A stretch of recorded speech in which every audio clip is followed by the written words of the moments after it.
Shalom semuanya, apa kabar? Salam dalam nama Tuhan Yesus Kristus. Sahabat Radio Bunga Bakung yang kekasih, selamat datang kembali dalam program Renungan Mingguan Radio Bunga Bakung yang dipersembahkan oleh Gospel Light for Indonesia. Senang sekali berjumpa dengan saudara dan terima kasih banyak telah bergabung dengan program kita pada sore hari ini. Nama saya Daphne Yo dan saya seorang evangelis atau penginjil dari Singapura. Saya adalah istri pendeta Eugene Yo dan kami berdua dari Gospel Light for Indonesia. Sesungguhnya inilah sukacita dan kehormatan bagi saya untuk menyampaikan firman Tuhan di program Renungan Mingguan Radio Bunga Bakung. Sahabat Radio Bunga Bakung, saya percaya bahwa Tuhan punya pesan yang khusus bagi saudara secara pribadi melalui firman Tuhan yang akan disampaikan. Saya sangat berharap bahwa firman Tuhan akan menjadi berkat bagi kita semua. Baiklah sahabat Radio Bunga Bakung, sebelum kita mendengarkan firman Tuhan, mari kita berdoa. Bapa yang di sorga, kami bersyukur kepadamu atas berkat kasih setiamu di sepanjang hidup kami. Terima kasih atas kesempatan yang telah Engkau berikan kepada kami hingga kami boleh mendengarkan firman-Mu. Terangilah hati dan pikiran kami, Bapa.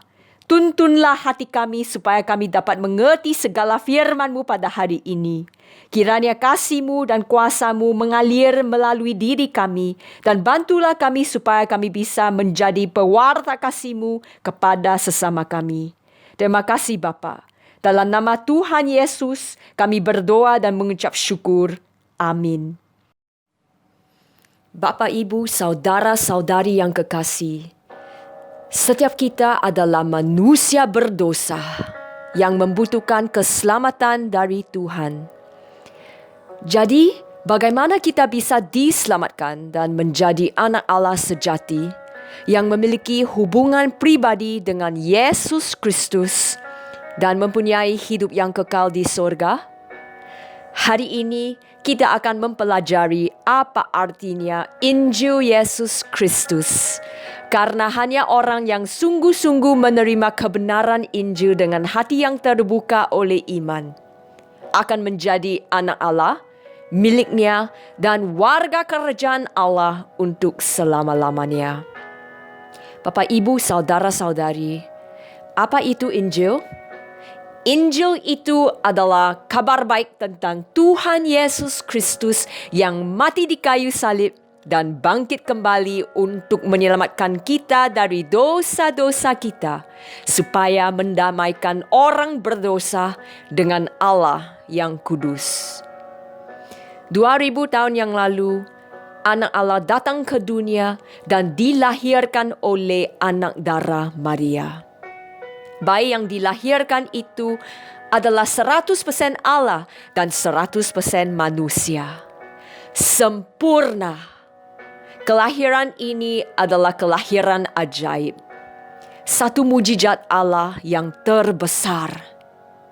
Bayi Yesus ini dilahirkan untuk memenuhi satu tujuan dan satu misi mulia, yaitu membayar upah dosa manusia. Manusia dilahirkan sudah berdosa dan memiliki DNA dosa. Roma pasal 3 ayat 10 dan 23 berkata, seperti ada tertulis, tidak ada yang benar seorang pun tidak. Karena semua orang telah berbuat dosa dan telah kehilangan kemuliaan Allah. Dosa adalah semua yang kita ucapkan, pikirkan, atau kita lakukan yang melanggar hukum Allah. Sejak kejatuhan manusia, semua orang yang lahir ke dunia ini dilahirkan berdosa. Secara rohani, kita dilahirkan mati karena pelanggaran-pelanggaran dan dosa-dosa kita. Ini artinya kita dilahirkan dengan natur yang berdosa dan tanpa kehidupan rohani di dalamnya. Keadaan fisik kita dari luar tidak mengubah keadaan rohani kita dari dalam. Sebagai contoh, Bisa saja seseorang itu dilahirkan di tengah-tengah keluarga Kristen, tetapi dia tidak dilahirkan sebagai seorang Kristen. Bisa saja dia bertumbuh di tengah-tengah lingkungan Kristen, tetapi itu juga tidak membuatnya menjadi seorang Kristen. Dia dilahirkan sebagai seorang yang berdosa, totalitas berdosa, dan tanpa Yesus di dalam hatinya. Dia akan bertumbuh dewasa dan akan mati begitu saja, kecuali Allah menyelamatkannya. Sama halnya dengan apa yang kita lakukan dari luar tidak dapat memberikan kehidupan rohani di dalam.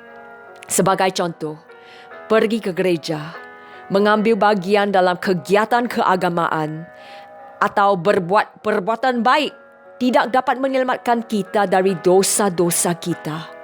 Efesus pasal 2 ayat 8 dan 9 berkata, sebab karena kasih karunia kamu diselamatkan oleh iman. Itu bukan hasil usahamu, tetapi pemberian Allah. Itu bukan hasil pekerjaanmu. Jangan ada orang yang memegahkan diri. Manusia tidak dapat menghilangkan satu dosa yang terkecil sekalipun dalam hidupnya dengan cara apapun, baik itu dalam bentuk bekerja, ribuan perbuatan baik, maupun beramal. Karena apapun yang dilakukan manusia tetap bersumber dari hati yang berdosa. Bahkan tentang kesalehan manusia, Alkitab berkata, itu bagaikan kain kotor. Bapak, Ibu, saudara-saudari, dosa telah memisahkan kita dengan Allah dan membuat kita tidak bisa ada di sorga. Tidak ada seorang pun yang cukup baik untuk dapat masuk ke sorga. Dengan kekuatan kita sendiri, tidak ada yang dapat kita lakukan supaya kita diselamatkan. Suatu hari nanti, kita semua akan berdiri di hadapan Allah dan Dia akan menghakimi kita secara pribadi. Ibrani pasal 9 ayat 27 berkata, dan sama seperti manusia ditetapkan untuk mati hanya satu kali saja, dan sesudah itu dihakimi. Sebab upah dosa ialah maut. Roma pasal 6 ayat 23 bagian A. Upah yang layak karena dosa-dosa kita adalah kematian. Kematian di sini bukan hanya kematian secara jasmani, tetapi juga kematian secara rohani, atau kematian yang kedua di lautan api. Ini artinya kematian kekal di neraka.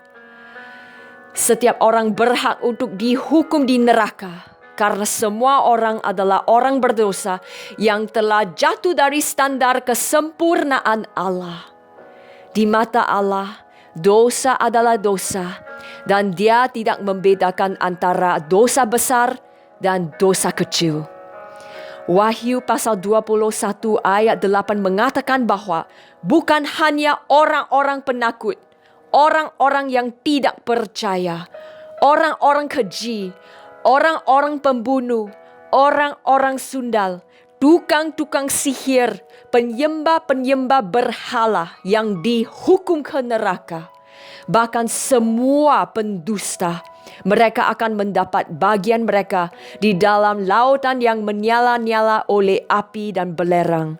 Inilah kematian yang kedua. Tetapi puji Tuhan, karena 33 tahun setelah Yesus Kristus dilahirkan, Ia disalibkan. Dia adalah Allah yang datang ke dunia untuk menyelamatkan umat-Nya dari dosa mereka. Hanya Yesus yang dapat menyelesaikan dosa manusia. Di kayu salib itu sebagai Allah, Dia tahu semua manusia. Yesus juga tahu dan dapat melihat semua dosa-dosa kita. Dosa-dosa kita di masa lalu, dosa-dosa kita sekarang, dan dosa-dosa kita di masa yang akan datang. Dia melihat pikiran jahat di kepala kita, nafsu di mata kita, kebohongan halus dalam kata-kata kita, kesombongan hati kita, dan kejahatan yang tidak terlihat yang kita lakukan di tempat tersembunyi secara pribadi. Dia tahu semua dosa kita dan diambilnya setiap dosa kita. Namun, sebagai Allah, Dia tidak dapat menderita, mengucurkan darah, dan tidak dapat mati. Namun sebagai manusia, Dia rela memikul dan menderita untuk semua dosa manusia. Dalam keadaannya sebagai manusia, Yesus mengucurkan darahnya untuk membersihkan dosa kita. Dan Dia mati untuk semua dosa kita. 1 Yohanes pasal 1 ayat 7 bagian B berkata, darah Yesus anaknya itu menyucikan kita daripada segala dosa. Hanya Yesus sebagai 100% Allah dan 100% manusia dapat menjadi juru selamat yang sempurna bagi kita. Bapak, Ibu, saudara-saudari yang kekasih, Juru selamat kita yang sempurna telah melakukan pekerjaan yang sempurna di kayu salib. Anugerah Allah terlihat dalam caranya yang penuh cinta kasih, membuat satu jalan bagi kita agar kita diselamatkan dari dosa-dosa kita melalui pengorbanan anaknya sendiri. Sesungguhnya, Yesus tidak ingin seorang pun dari kita, manusia yang binasa, dan masuk ke dalam api neraka. Dia membayar penghakiman yang pantas untuk kita bayar dengan mengambil tempat kita di kayu salib. Ketika Yesus tergantung di kayu salib, semua kenajisan dan kekotoran dosa dunia dilimpahkan kepadanya. Yesus sangat menderita dan tubuhnya tersiksa. Tulang-tulangnya berlepasan, mulutnya kering, darahnya mengalir. Betapa sengsaranya dia. Allah Bapa pada saat itu harus menghukum Yesus. Yesus harus menerima apa yang menjadi upah dosa manusia, maut itu. Di kayu salib, Yesus Kristus menanggung segala dosa kita di atas dirinya sendiri dan membayar setiap dosa-dosa meskipun ia tidak melakukan salah satu dari dosa-dosa itu. Sesudah Yesus meminum anggur asam itu, berkatalah ia, "Sudah selesai." Lalu ia menundukkan kepalanya dan menyerahkan nyawanya. Yohanes pasal 19 ayat 30. Yesus Kristus berkata, "Sudah selesai," setelah ia membayar semua dosa-dosa kita. Ketika Yesus di kayu salib mengucapkan kata "sudah selesai", ia menggunakan bahasa Yunani yaitu tetelestai. Tetelestai adalah kata ekonomi atau akuntansi yang kerap digunakan ketika semua hutang sudah dibayar. Dalam bahasa Indonesia, kata yang sama adalah lunas, yang menyatakan bahwa segala yang perlu dibayar sudah dibayar. Ini mengartikan bahwa misi dan tujuan yang harus dilakukan Yesus di dunia ini sudah selesai. 3 hari kemudian, Yesus membuktikan bahwa Dia sudah membayar lunas semua hutang dosa kita. Dosa yang dulu, dosa yang sekarang, dan yang akan datang. Dengan kebangkitannya kembali dari kubur dan kenaikannya ke surga. Semua dosa-dosa manusia sudah selesai di kayu salib. Sudah dibayar lunas. 1 Korintus pasal 15 ayat 3, 4 dan 14 berkata, Kristus telah mati karena dosa-dosa kita sesuai dengan kitab suci, bahwa ia telah dikuburkan dan bahwa ia telah dibangkitkan pada hari yang ketiga sesuai dengan kitab suci. Tetapi andai kata Kristus tidak dibangkitkan, maka sia-sialah pemberitaan kami dan sia-sialah juga kepercayaan kamu.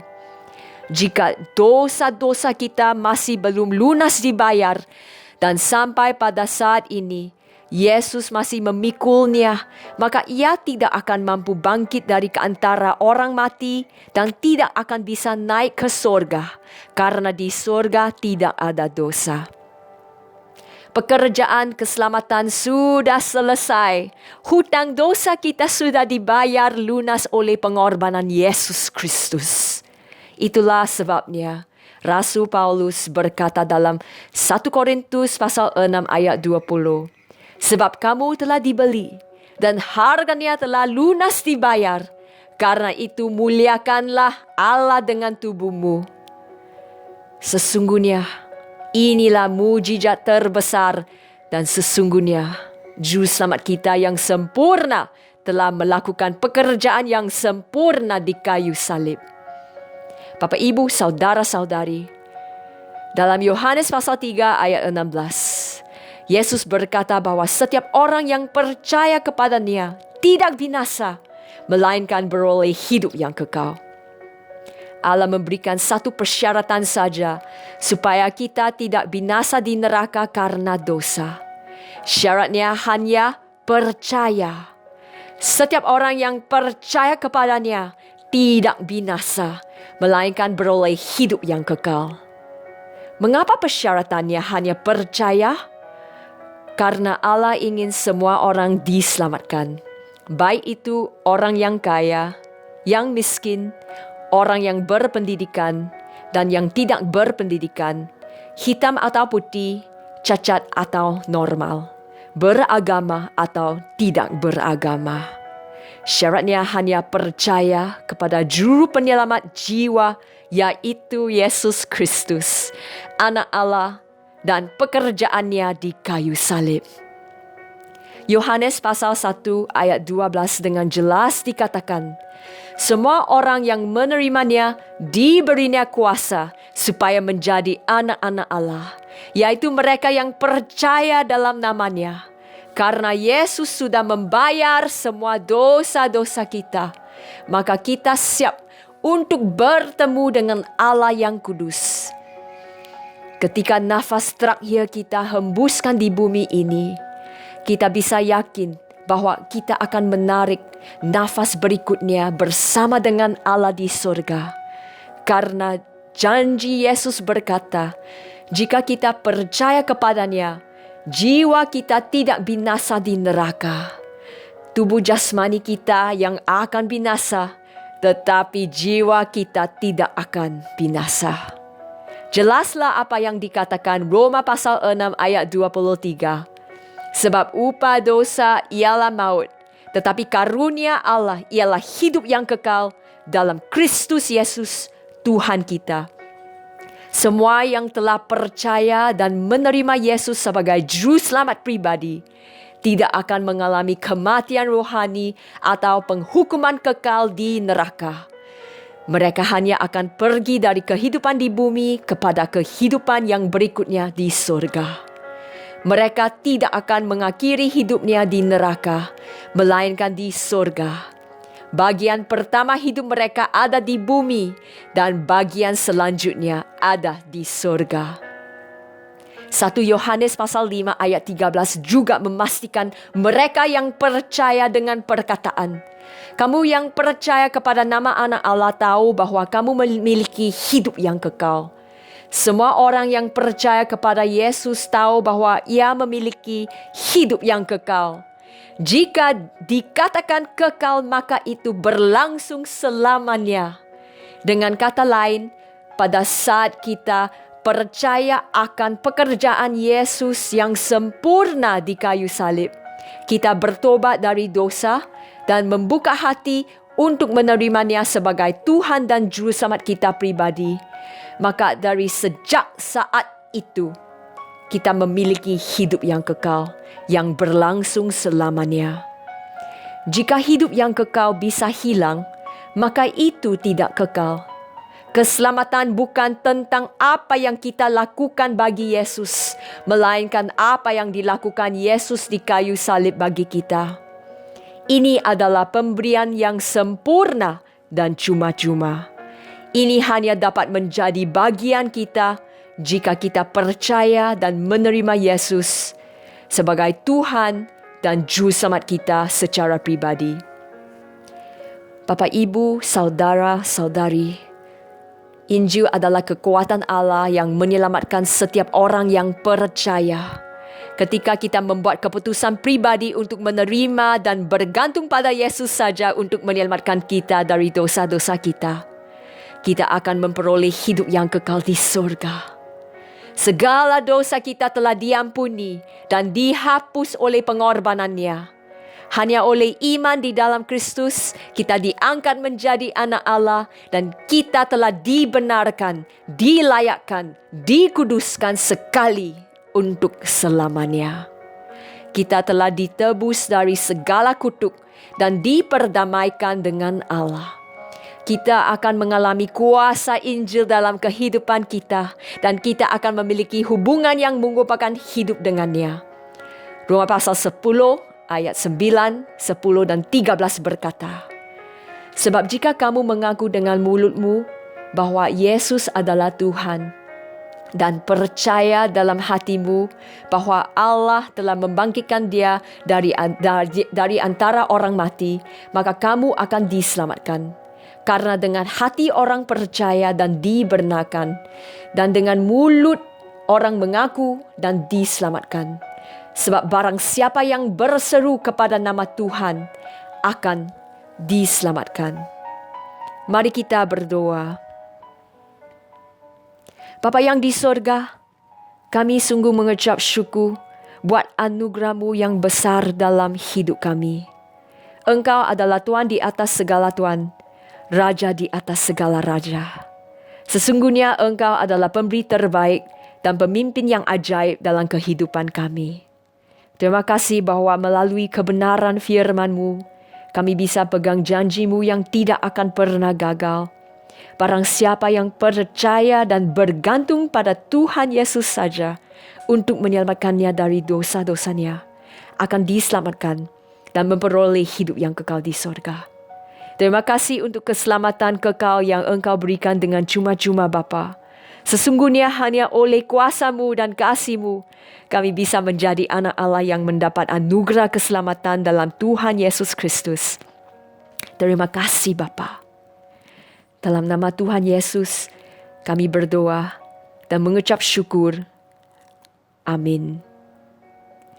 Baiklah sahabat Radio Bunga Bakung, terima kasih banyak telah bergabung dengan program Renungan Mingguan Radio Bunga Bakung yang dipersembahkan oleh Gospel Light for Indonesia. Program ini akan disiarkan setiap hari Minggu jam 3 sore waktu Indonesia Barat di Radio Bunga Bakung. Kiranya Tuhan memberkati kita untuk menerangi bangsa Indonesia dengan Injil dan menyuarakan harapan kepada dunia bagi kemuliaan-Nya. Tetaplah semangat dan bersukacita dalam kasih karunia-Nya.